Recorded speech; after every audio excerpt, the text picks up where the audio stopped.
Alhamdulillah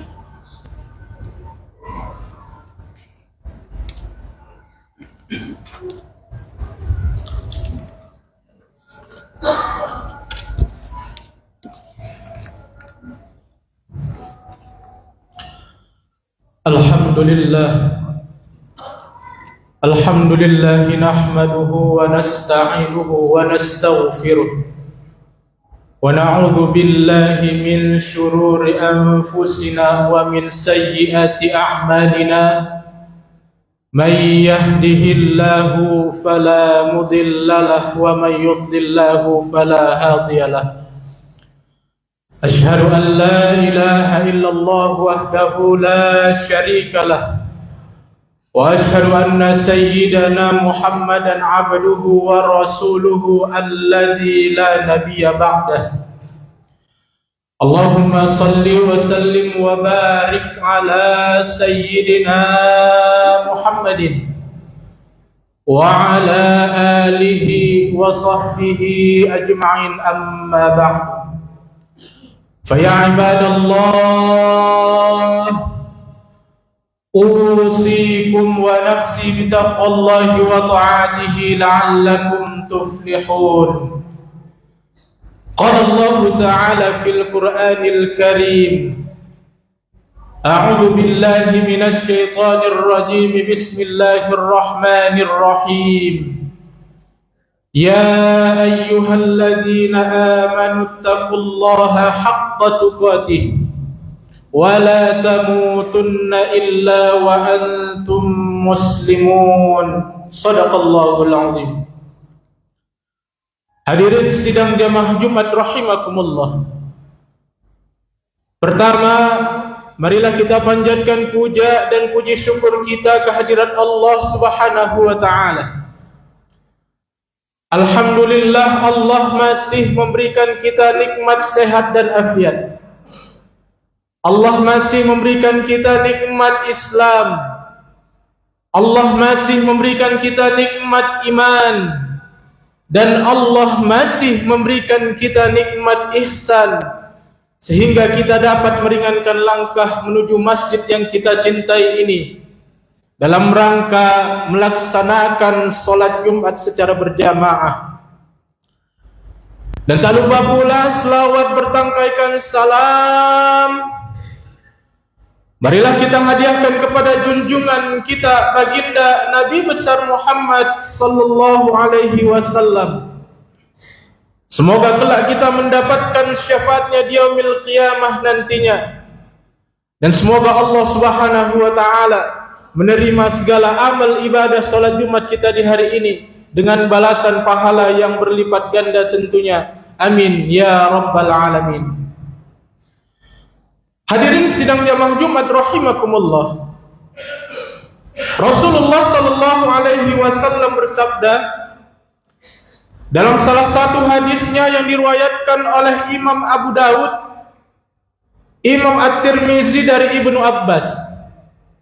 Apa kata Rasulullah? Al-jannatu mushtaqatun ila arba'ati nafarin, talil Quran wa hafidhil lisan wa mut'imil ji'an wa sha'imin fi syahri Ramadan.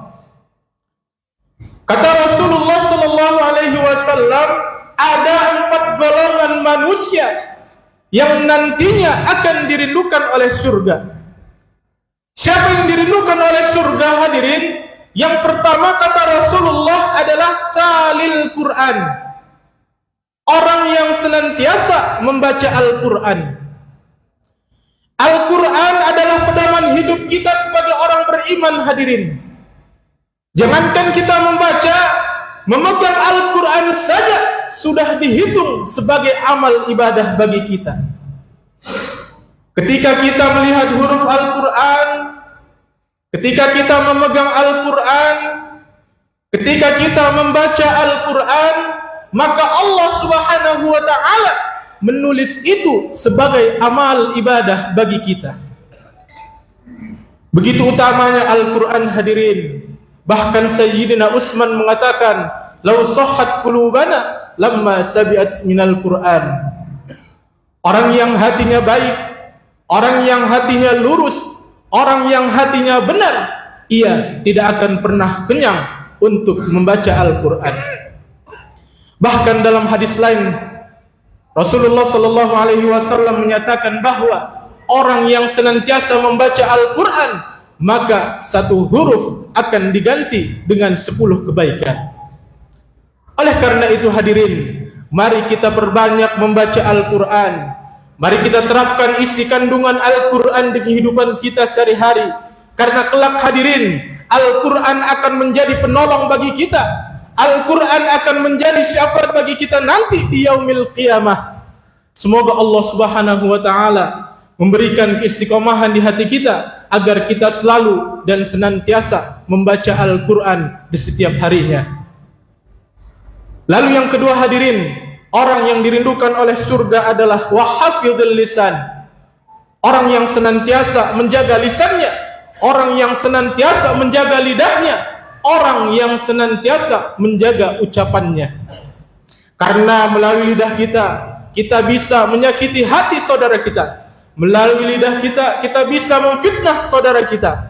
Melalui lidah kita bisa memasukkan diri kita ke dalam surganya Allah Subhanahu wa Ta'ala. Namun sebaliknya, melalui lidah kita juga kita bisa memasukkan diri kita ke dalam nerakanya Allah. Ada satu hikayat di sana yang dijelaskan hadirin. Suatu saat Luqmanul Hakim dipanggil oleh tuannya. Kata tuannya, "Wahai Luqmanul Hakim, aku perintahkan kau menyembelih 1 ekor kambing. Lalu dari kambing tersebut kau ambil bagian yang terbaik." Lalu disembelihlah hewan kambing ini, dan diambillah bagian yang terbaik adalah lidahnya. Kemudian tuannya memerintahkan kembali kepada Luqmanul Hakim, "Wahai Luqmanul Hakim, aku perintahkan kau untuk menyembelih hewan kambing yang kedua. Dari hewan kambing ini kau ambil bagian yang terburuk." Lalulah disembelihlah hewan kambing ini, dan diambillah bagian yang terburuk adalah lidahnya. Kemudian diberikan kepada tuannya. Lalu tuannya bertanya kepada Luqmanul Hakim, "Wahai Luqmanul Hakim, aku perintahkan kau menyembelih hewan kambing yang pertama, kau ambil bagian yang terbaik lidahnya. Aku perintahkan kau menyembelih hewan kambing yang kedua, kau ambil bagian yang terburuk juga lidahnya. Apa maksudnya Luqmanul Hakim?" kata tuannya. Lalu Luqmanul Hakim menjawab, "Wahai tuanku, ketahuilah manusia apabila ia menjaga lisannya dengan baik, maka ia termasuk manusia yang terbaik. Namun sebaliknya, manusia apabila ia tidak menjaga lisannya dengan baik, maka ia termasuk manusia yang terburuk." Baik buruknya seseorang hadirin tergantung kepada lisannya, tergantung kepada ucapannya. Makanya wahafizil lisan ini, orang-orang yang mampu menjaga lisannya dengan baik, maka ia termasuk orang-orang yang terpuji di mata Allah Subhanahu wa Ta'ala. Lalu yang ketiga hadirin, orang yang dirindukan oleh surga adalah wa mut'imil ji'an.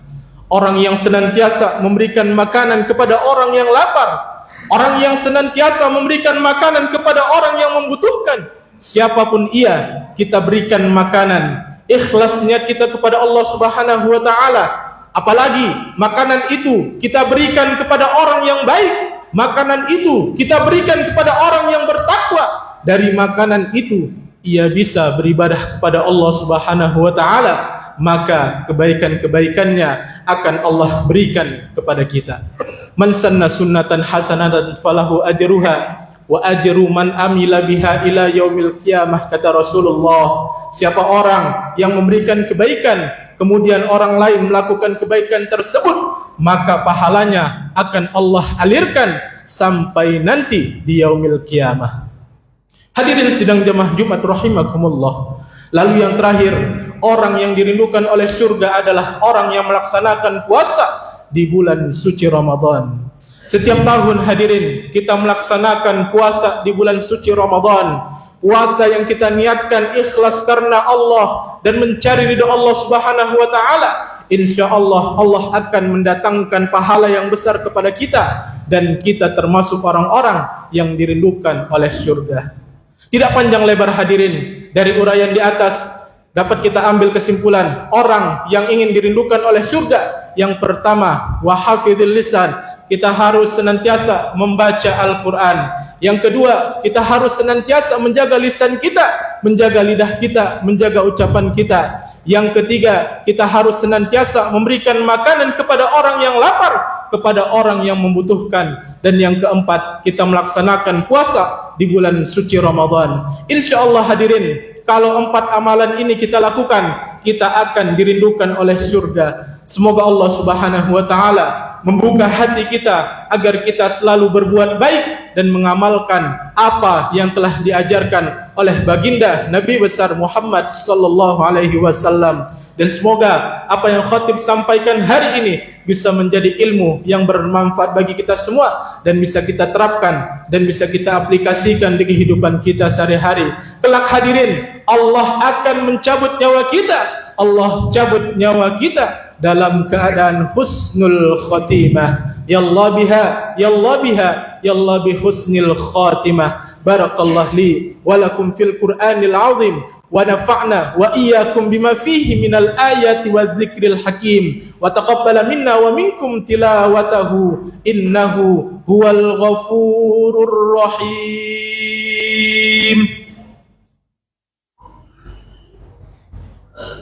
اللهم صل وسلم على سيدنا ونبينا مولانا محمد وعلى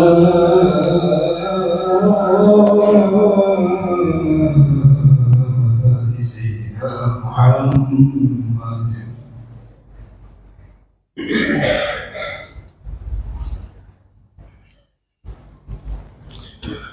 Alhamdulillah, alhamdulillahi bi ni'matil iman wal islam.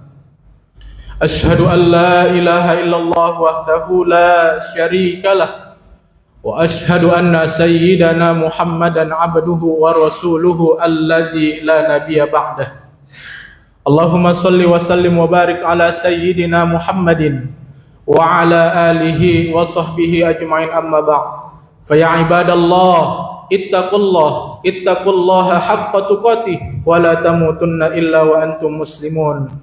Qala Allah Ta'ala fil Qur'anil Karim, innallaha wa malaikatahu yusalluna 'alan nabi ya ayyuhalladzina amanu sallu 'alaihi wa sallimu taslima. Allahumma ighfir lil muslimina wal muslimat wal mu'minina wal mu'minat al ahya'i minhum wal amwat innaka sami'un qaribun mujibud da'wat wa ya qadiyal hajat. Rabbana zalamna anfusana wa illam taghfir lana wa tarhamna lanakunanna minal khasirin. Rabbana atina fid dunya hasanah wa fil akhirati hasanah wa qina adzaban nar. Ibadallah, innallaha ya'muru bil 'adli wal ihsan wa ita'i dzil qurba wa yanha 'anil fahsya'i wal munkari wal baghi ya'idukum la'allakum tadhakkarun wa la dzikrullahi akbar. Aqimis shalah.